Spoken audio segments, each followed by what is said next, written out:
नमस्कार दोस्तों, BCR news में आपका स्वागत है। मैं हूं आपका होस्ट एंड दोस्त अजीत शास्त्री। जी हां दोस्तों, जैसे कि आप सभी जानते हैं कि ऊपर वाले के यहाँ देर या अंधेर नहीं है।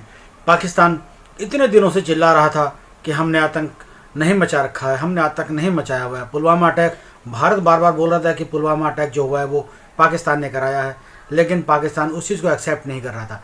लेकिन आज जो फवाद चौधरी ने बोला है, पाकिस्तान में मंत्री है सरकार में फवाद चौधरी, उन्होंने जो आज बोला है सबकी पोल खोल दी है कि पाकिस्तान किस तरह से आतंक को पनाह देता है और कैसे अपने पाकिस्तान के अंदर वो आतंकियों को पाल रहा है।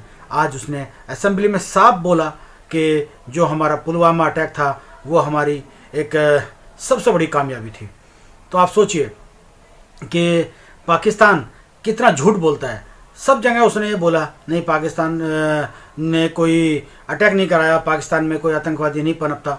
आज कैसे उसने ये बोल दिया कि हमारी सबसे बड़ी कामयाबी जो पुलवामा अटैक है। तो ये बहुत सोचने वाली बात है। आइए हम आपको दिखाते हैं कि किस तरीके से आज उसने यानी कि फवाद चौधरी ने जो है असेंबली में बोला है और किस तरह से किस अंदाज में बोला है, वो भी आइए आपको दिखाते हैं। अफसोस और दुख की बात होती है जब ये बातें होती हैं और ये लोग मुंह दूसरी तरफ कर देते। आप इख्तलाफ कीजिए, आप फौज के ऊपर, आप पाकिस्तान की हुकूमत पर तनकीद कीजिए, आप पीटीआई के ऊपर तनकीद कीजिए, आप रियासत के ऊपर तनकीद ना कीजिए।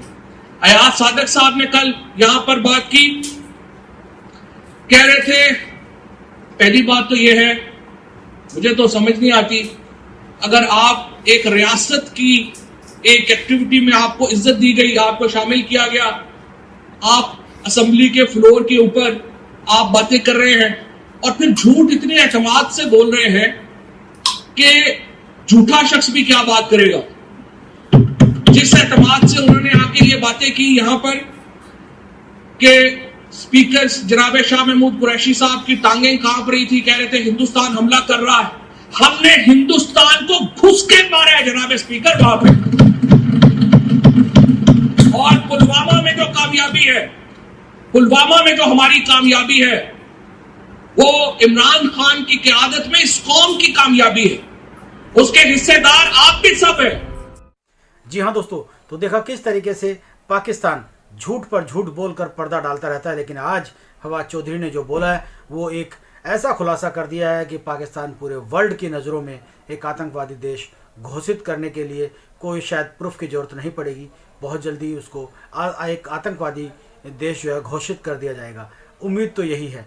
जी हाँ दोस्तों, ये कहावत तो हमारे यहाँ बहुत बहुत पुरानी कहावत है। बुजुर्गों ने कहावत यही नहीं बनाई है कि वो जो है कहावतें बनाते थे तो वो कुछ सोच समझ कर ही बनाते थे। तो ये हमारे बुजुर्गों ने बनाई हुई कहावत कि भगवान के यहाँ देर है अंधेर नहीं है। तो ये अंधेर वाली बात तो है ही नहीं, क्योंकि हिंदुस्तान हमेशा जो है सच्चाई के ऊपर रहा है और आगे भी रहेगा।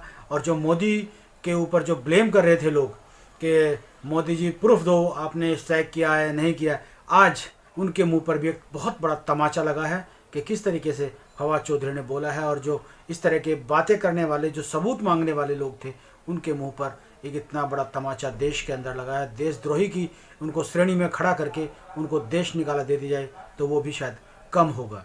जी हाँ दोस्तों, ये है सच्चाई, भारत की सच्चाई। भारत कभी ना झुका और ना झुकेगा और भारत हमेशा सच्चाई पर रहा है और सच्चाई पर ही रहेगा। जी हाँ दोस्तों, हम भारतवासी हैं और हम चाहते हैं कि हम हिंदुस्तान को वर्ल्ड का ताज बनाएं, वर्ल्ड में नंबर 1 बनाएं। तो आज से यही दुआ है कि भारत को आगे लेकर चलें और एकता भारत की जो है और अखंडता भारत की उसको जो है बनाए रखें। जी हाँ दोस्तों, दिल्ली से अजय शास्त्री की रिपोर्ट बीसीआर न्यूज़ के लिए। जय हिंद।